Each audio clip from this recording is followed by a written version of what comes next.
लहरों से डरकर नौका पार नहीं होती, कोशिश करने वालों की कभी हार नहीं होती। नन्ही चींटी जब दाना लेकर चलती है, चढ़ती दीवारों पर 100 बार फिसलती है। मन का विश्वास रगों में साहस बढ़ता है, चढ़कर गिरना गिरकर चढ़ना उसे न करता है। आखिर मेहनत उसकी बेकार नहीं होती, कोशिश करने वालों की कभी हार नहीं होती।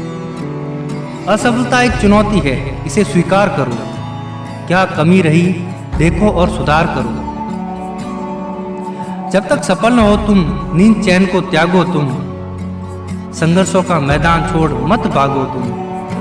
कुछ किए बिना ही जय जयकार नहीं होती, कोशिश करने वालों की कभी हार नहीं होती। कोशिश करने वालों की कभी हार नहीं होती। आज हम आपको जिनसे मिलवाने जा रहे हैं, वो ना तो कोई रैंक लेकर के आए हैं और ना ही इन्होंने कोई बड़े ओहदे पर सिलेक्शन लिया है, लेकिन जो इन्होंने किया शायद वो हर कोई व्यक्ति कर ले तो कभी भी ज़िंदगी में असफल नहीं हो सकता। आज हमारे साथ में भंवरलाल जी है, जिन्होंने 2006 से लेकर के 2016 तक कुल 25 एग्ज़ाम दिए, कंपटीशन एग्ज़ाम दिए और 25 एग्ज़ामों में वो जो है असफल रहे। लेकिन फिर भी इन्होंने जो अपनी मेहनत है वो जारी रखी और अंत में 26वें एग्ज़ाम में जो है सामाजिक विज्ञान से वरिष्ठ अध्यापक बनकर के आए और अंत में जो है इन्होंने जो है सफलता प्राप्त की। तो ये जो 10 साल थे, इनके जो ये संघर्ष के जो समय था, इस समय के दौरान इन्होंने किस प्रकार जो है अपने अंदर हिम्मत है जो पैदा की और इस समय को इन्होंने कैसे गुजारा, वो सारी चीज़ें जानेंगे। तो सबसे पहले बहुत बहुत स्वागत है भंवरलाल जी आपका हमारे चैनल पर। सबसे पहले अपना परिचय बताएं। मेरा नाम भंवरलाल गुजर और गांव दुजार, तहसील लाडनो, जिला नागौर, राजस्थान का मैं मूल निवासी हूं।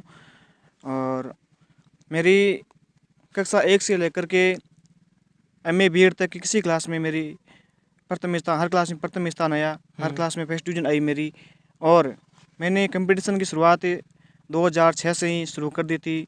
जब कक्षा 10 का बोर्ड का रिजल्ट आया था, वो मेरे पास कक्षा 10 की मार्कशीट भी नहीं थी और आर्मी की खुली भर्ती थी नसीराबाद अजमेर में। और मैं अजमेर से जाकर के वहाँ अस्थायी मार्कशीट निकाल करके उस भर्ती में शामिल हुआ। उस भर्ती में मैं दौड़ में पास हो गया, हाइट में पास हो गया, लेकिन मेरे को सीने में निकाल दिया। वहीं से मेरी कंपटीशन की शुरुआत हो गई थी। और इस शुरुआत से लेकर के 2016 में मेरे को सफलता प्राप्त हुई और लगातार 10 वर्ष तक मैंने संघर्ष किया। और इन 10 वर्षों में अनेक प्रकार की मेरे को समस्याओं का सामना करना पड़ा, जिनको मैं आपको संक्षिप्त में बता रहा हूँ कि मैंने कुल 26 से कंपटीशन दिए, 25 में लगातार असफल हो गया। और वो भी कभी 1 नंबर से, कभी 2 नंबर से, कभी 3 नंबर से, यानी सफलता के करीब पहुंचकर मैं रह जाता। फिर मेरे ऊपर परिवार की पूरी जिम्मेदारी थी, बड़ा परिवार था, बड़ा मैं था, घर में कमाने वाला कोई था नहीं। और मैंने पहली कक्षा से लेकर के MA तक प्राइवेट की और हर क्लास में मेरी फर्स्ट डिवीजन बनी। फिर जब मेरे पिताजी ने कहा कि भाई बेटा देखो, परिवार की जिम्मेदारी आप पर है, आप जाने, आपका काम जाने और पूरा परिवार आप पर निर्भर करता है, तो मैंने एक ही बात कही कि आप मेरे पर छोड़ दो, मैं सब कुछ संभाल लूँगा। तो मेरे पिताजी को, मेरे माताजी को मेरे पर फुल विश्वास था। और घर का अशिक्षित वातावरण था, समाज वाले, गांव वाले जो आलोचक थे, जो अशिक्षित थे, वह भी मेरे पिताजी को, माताजी को खूब बहकाते थे, खूब कोशिश की। लेकिन जो गांव के शिक्षक वर्ग थे, जो समाज के जागरूक आदमी थे, वो मेरे पिताजी को, माताजी को आकर के मोटिवेट करते, मेरे को भी मोटिवेट करते। और मेरे को ईश्वर पर विश्वास था, खुद पर विश्वास था, घर वालों को मेरे ऊपर विश्वास था। जो आलोचक थे उन्होंने कोई कमी नहीं छोड़ी, जितना वो कह सके थे उतना मेरे को कह दिया, लेकिन मैंने उसको किसी प्रकार का जवाब नहीं दिया। मैंने कहा भाई समय बड़ा बलवान है, ये न मेरे हाथ की बात है, जब समय आएगा तो अपने आप आपको जवाब मिल जाएगा। तो कई आलोचक तो ऐसे आते मेरे पास कि तू तेरे बाप को परेशान कर रहा है, माँ को परेशान कर रहा है, न कमाता नहीं है, तेरी शादी हो गई, तेरे बच्चे हो गए और तू लापरवाही बरत रहा है और तू माँ बाप के साथ धोखा कर रहा है।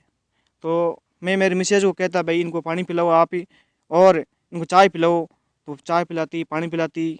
तो वही आदमी मेरे को वापस बोलता कि मैंने आपकी इतनी आलोचना की और फिर भी आपने मेरे को कुछ नहीं बोला। तो मैं ये कहता कि भाई मैं क्या बोलूँ, मैं मेरी जगह सही हूँ, या आपकी भी गलती नहीं है, ये हवा है, आप सुन लेते हो, मेरे आकर पास अपनी भावना प्रकट कर देते हो, इसमें कोई आपकी गलती नहीं है। तो जब शाम को मैं सोता तो मेरी मिसेज मेरी कहती कि उस आदमी ने आपकी इतनी आलोचना की, इतना भला बुरा कहा और आपने उसको कुछ नहीं कहा और मेरे को आप बोलते हो चाय पिलाओ, इसको पानी पिलाओ। तो मैं ये कहता कि भाई आप में इसमें उस आदमी की गलती नहीं है। वो अनपढ़ आदमी है, अशिक्षित आदमी है, जैसी बातें सुनते हैं मेरे पास आकर भावना प्रकट कर देते हैं और वो फ्री हो जाते हैं। तो जब ये 2011 में मेरी शादी हो गई तो ईश्वर ने भी मेरी खूब परीक्षा ली, मैं धैर्य की परीक्षा खूब ली ईश्वर ने भी। मेरे 2 बच्चियां हो गई और ईश्वर की कृपा से पहली बच्ची हुई, उसकी आँख जन्म के बाद में फूट गई। दूसरी बच्ची हुई, वो जन्म से उसके होंठ भी नहीं था, उस बच्ची को ऑपरेशन करना पड़ा और दोनों बच्चियां ईश्वर ने विकलांग कर दी। और पूरे परिवार की मेरे ऊपर जिम्मेदारी थी, बार बार असफलता मिल रही थी समाज वालों से, गाँव वालों से, जो आलोचक थे, जो अशिक्षित आदमी थे, उनकी आलोचना मेरे को सहन करनी पड़ी। फिर मैंने बीए प्राइवेट की, 3 साल तक मैंने महानरेगा में लगातार काम किया और महानरेगा में काम करके मैंने बीए प्राइवेट की और बीए प्राइवेट करने के बाद में मैंने बीएड की, उसके बाद मैंने एमए की। लेकिन मुझे पूरा विश्वास था कि एक न एक दिन सफलता ज़रूर मिलेगी और जब मैदान में कूद गए हैं तो अब इन असफलताओं से क्या डरना है। असफलता सफलता की पहली सीढ़ी है। असफलता से आदमी को किसी प्रकार से घबराना नहीं चाहिए और जब तक आदमी अपनी जगह पर सही है, चाहे आलोचक कुछ भी कहे, उनसे कुछ भी घबराना नहीं चाहिए। और 2016 में मेरे को सफलता प्राप्त हो गई और मेरे गांव में ऐसा माहौल बन गया कि अगर मेरा नंबर नहीं आता तो उसका जो बच्चे तैयारी कर रहे हैं उस पर गलत प्रभाव पड़ता। कुछ लोगों ने तो अपने बच्चों को यहाँ तक कह दिया कि भाई उसका नंबर नहीं आ रहा है, दिन रात पढ़ रहा है, आपका नंबर कैसे आएगा, आप पढ़ाई छोड़ दो। तो उनसे मेरे को मजबूती मिली।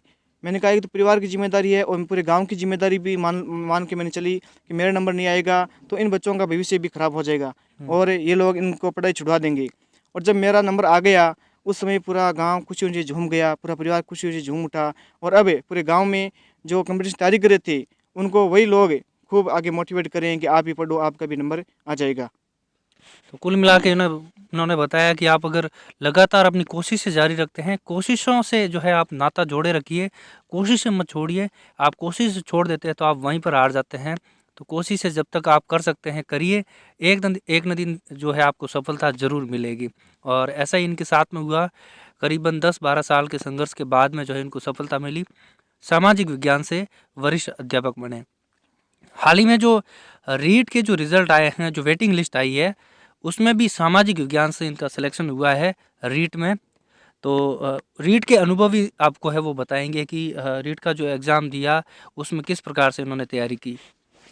देखो सर, मैंने सबसे पहले जो टेट का आयोजन हुआ था वह भी मैंने सबसे पहले पास कर ली थी। 150 नंबर का जो पेपर था उसमें से मेरे 95 नंबर बने। दूसरी बार जो रीट हुई उसमें मेरे 104 बने और तीसरी बार जो रीट हुई उसमें 115 नंबर मेरे बने। लेकिन तीनों में मेरा सिलेक्शन नहीं हुआ। अब जो वेटिंग लिस्ट निकाली है उसमें मेरा सिलेक्शन हुआ है। तो मैंने थर्ड ग्रेड की 4 भर्तियाँ देख ली, सेकंड ग्रेड की 3 देख ली, फर्स्ट ग्रेड में पॉलिटिकल साइंस में मात्र 1 नंबर से रह गया। तो इस प्रकार मैंने खूब प्रयास किए, लेकिन मेरा मेहनत पर, ईश्वर पर पूरा भरोसा था। मेरा परिवार वालों को मेरे पर खूब भरोसा था।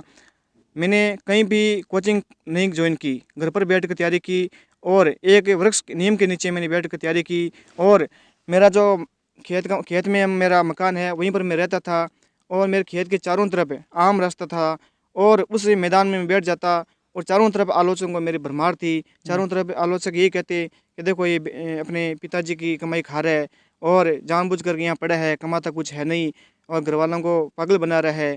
मेरे को वो बातें खूब सुनने को मिलती और कहीं तो यहाँ तक कह देते कि देखो ये नीम भी सो गया, घर की कुर्सियाँ टूट गई, घर की चारपाइयाँ सब टूट गई, लेकिन ये घर वालों की कमाई खा रहा है, इनका नंबर नहीं आएगा और ये घर वालों को बेवकूफ़ बना रहा है।